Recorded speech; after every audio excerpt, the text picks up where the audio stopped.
Olá pessoal, tudo bem? Aqui é o Gustavo do Leitor em Crise e hoje eu vou falar pra vocês as minhas leituras do mês de julho. Tem que ter uma aberturinha pra fazer.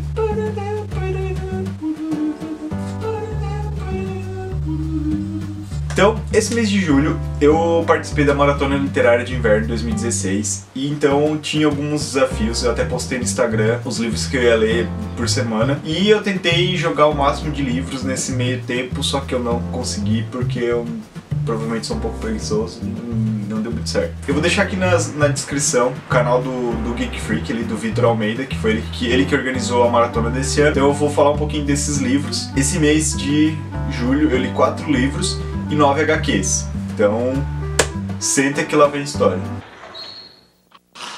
Senta que lá vem a história. Então a primeira semana temática era livros encalhados, que estavam na sua estante há mais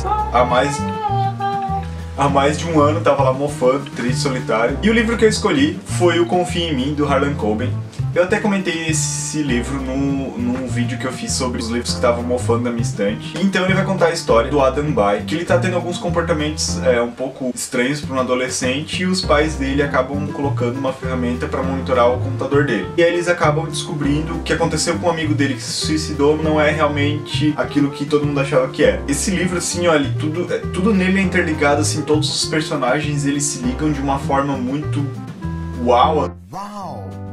Cara, o Harlan Coben, ele é bem fodinha. Eu achei engraçado no livro. Então as tecnologias que eles colocavam que na época eram, uau, futurísticas, meu Deus, o GPS assim no celular era algo, nossa, fora da casinha. Hoje é normal, né? Todo mundo tem. Assim, eu achei só que ele pecou um pouco em algumas motivações de um personagem ali que ele fez alguns atos meio estranhos por motivos que não tão condizentes com o que ele fez, né? E é interessante a questão que ele levanta sobre até onde a gente deve respeitar a privacidade de uma pessoa que a gente ama, até onde a gente deve manter segredos, até onde a gente tem que saber as coisas sobre os nossos filhos. E ele é...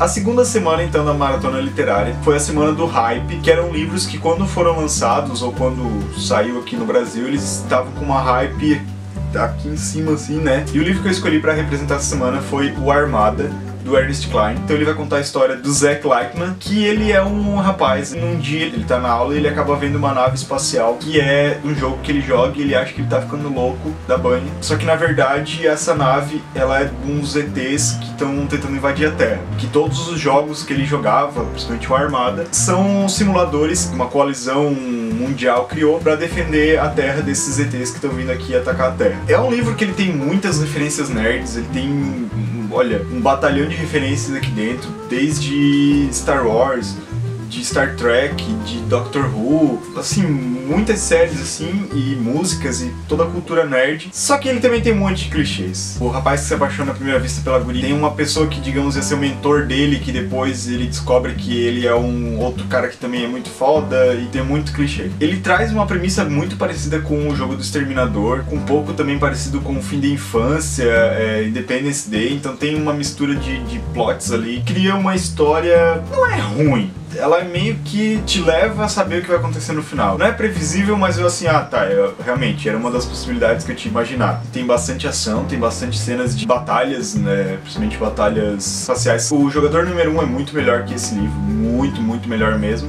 Mas tá aceitável a hype que teve o livro quando foi lançado. A quarta semana era pra escolher um livro falando sobre outros mundos, que se passavam em outros planetas, em outras realidades ou em outros universos. E o que eu escolhi foi A Mão Esquerda da Escuridão. Já tem um vídeo no canal falando sobre a minha opinião sobre o livro, então eu vou deixar o link também aqui na descrição e aqui nos cardzinhos pra você dar uma olhada pra ver que esse livro é fantástico. Quarta semana era sobre diversidade, livro com elementos de outras culturas, de outras etnias, e eu tinha escolhido pra ler O Sol é Pra Todos, da Harper Lee. Só que eu acabei me perdendo e eu acabei então pegando O Diário de uma Paixão, do Nicholas Sparks, e eu levei muito tempo pra ler esse livro, empaquei nele, então eu acabei substituindo ele, porque ele também fala de outra cultura, porque esse aqui é nos anos 40, então tem outra cultura, então será que vale Arnaldo? A Monique diz que não, mas a Monique não é o Arnaldo. Então, O Diário de uma Paixão, ele vai contar a história do Noah e da Ellie, que foi uma história baseada nos avós da mulher do Nicholas. Eles se conhecem quando eles são adolescentes, eles acabam se apaixonando, só que como todos os clichês de livros de romance, eles acabam se separando no final dessas férias. Então se passou 14 anos e vai contar então o reencontro dos dois. Eu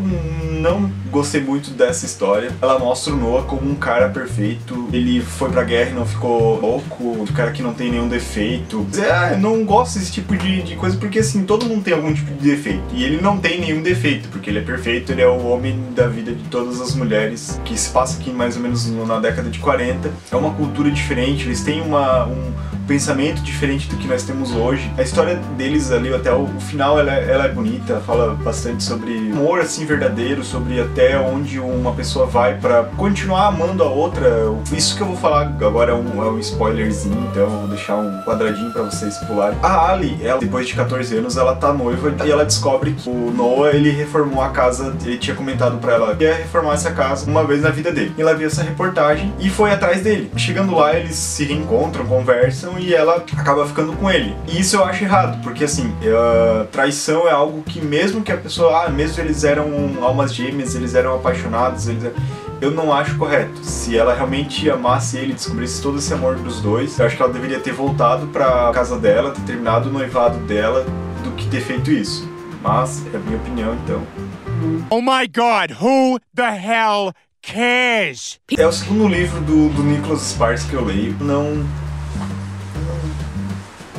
Não sei, eu acho que eu esperava mais do livro também. Vou começar a falar sobre as HQs que eu li durante esse mês. Então, no Social Comics, eu li algumas HQs muito boas. A primeira delas foi Uma Morte Horrível, da Penélope Baguiot, eu não sei falar em francês, então. Que é uma HQ muito bonitinha, vai contar a história de uma menina que ela é hostess no salão do automóvel e ela vai conhecer esse autor, que é muito famoso pelos livros dele, e vai contar essa história que é bem legal, assim, os traços da autora são bem legais, assim, a história é muito bonita e o final é bem surpreendente mesmo. Eu também li da Bianca Pinheiro, Bear e Bear 2, que é a história de uma menina e de um urso, que essa menina ela aparece na caverna desse urso que ela se perdeu dos pais dela. E vai contar uma história muito fofa dos dois, procurando a família dela. E a Bianca Pinheiro, assim, ela coloca os elementos muito bonitos da história. Ela nossa, é muito fofo, dá vontade de apertar os bonequinhos. Ela até se coloca no meio do livro como uma personagem que ela é a maga, que ela comanda a história, que ela sabe tudo que vai acontecer. Ela vai lançar o terceiro livro na Bienal do Livro de São Paulo desse ano. E eu queria muito ir lá pra dar um abraço nela e dizer que ela faz os desenhos muito fofos. Ainda no Social Comics eu li também A Última Bailarina e Fifo, do Guilherme de Souza. Que o Fifo é meio que o prequel do A Última Bailarina. Vai contar a história de um ursinho de pelúcia que ele tá num apocalipse zumbi. No Fifo ele vai acompanhar um menino. Essa história ela não tem fala, então é bem legal esse diálogo somente com as ações e com a fisionomia dos personagens. E A Última Bailarina, então, já é, digamos, a sequência dessa história, com esse ursinho de pelúcia defendendo uma menina, que ela é bem louquinha, e ainda nesse apocalipse zumbi. E eu acredito que deva ter alguma continuação, porque a história termina de um jeito que vai acontecer em seguida. Eu também li Pétalas, do Gustavo Borges, que é uma história bem legal, um filhote de raposa e uma cegonha, que eles se conhecem no inverno. Também é outra história que ela não tem nenhum diálogo, toda a narrativa é através da expressão facial deles, essa história sem esse diálogo. Pra terminar, a última HQ que eu li no Social Comics foi Placas Tectônicas, da Margot Motin, que ela vai contar a história da própria Margot, que ela tem 35 anos e vai contar alguns erros e acertos da vida dela, um novo relacionamento, da separação que ela teve. Tu torce por ela e tu ri com ela é muito louca, ela é loucona. No final eu tava torcendo pra ela ficar com o rapazinho novo ali dela. E de HQs físicas, eu li o volume 2 de Orange, que vai continuar acompanhando a Naru, continua nessa ideia de tentar salvar o Kakeru, que numa das aulas de ciência deles, o professor fala sobre essas viagens no tempo, que ela percebe que as cartas que ela recebe, por mais que ela mude algo que ela mesma escreveu na carta, as cartas que vêm depois continuam acontecendo da mesma forma. Então, o futuro que Naru escreveu a carta não foi afetado. Então, cria meio que um universo paralelo, com esses novos acontecimentos, assim, e termina de um jeito que, meu Deus, como é que... Cadê o volume 3, Monique? Cadê o volume 3? Tem, mas eu não comprei. E é muito bom. Terminando o mês, eu tinha, das minhas metas de leitura desse ano, eu tinha que ler o volume 1, edição definitiva do Sandman, do Neil Gaiman.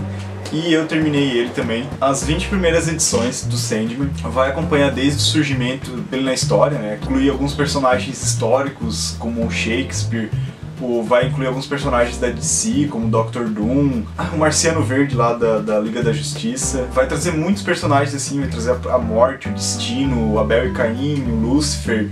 e vai acompanhar toda a história do Sandman, que é o Morpheus, que é o governante do mundo do sonho. E é muito boa a história. Nossa, fala de muita coisa aqui, muita coisa louca. Tem até uma HQ que se passa só na mente dos gatos, é muito louco, é muito bom mesmo. E mais um pra lista. Falta quantos? Bastante. Eu tinha que ter lido mais um esse mês. Então é isso, pessoal. Essas foram as leituras do mês. O Monique tá aqui me fuzilando com os olhos. Deixa aqui nos comentários o que você leu nesse mês também, o que você achou, se você gostou, se você já leu esses livros, qual a sua opinião sobre eles. Não se esqueça de se inscrever aqui no canal. Me siga aqui nas redes sociais também pra ficar acompanhando as minhas leituras. Então até o próximo vídeo. Tchau, pessoal. Não, só dá outro tchau. Ali que tava. Tchau, pessoal. Não precisa ser tão morto.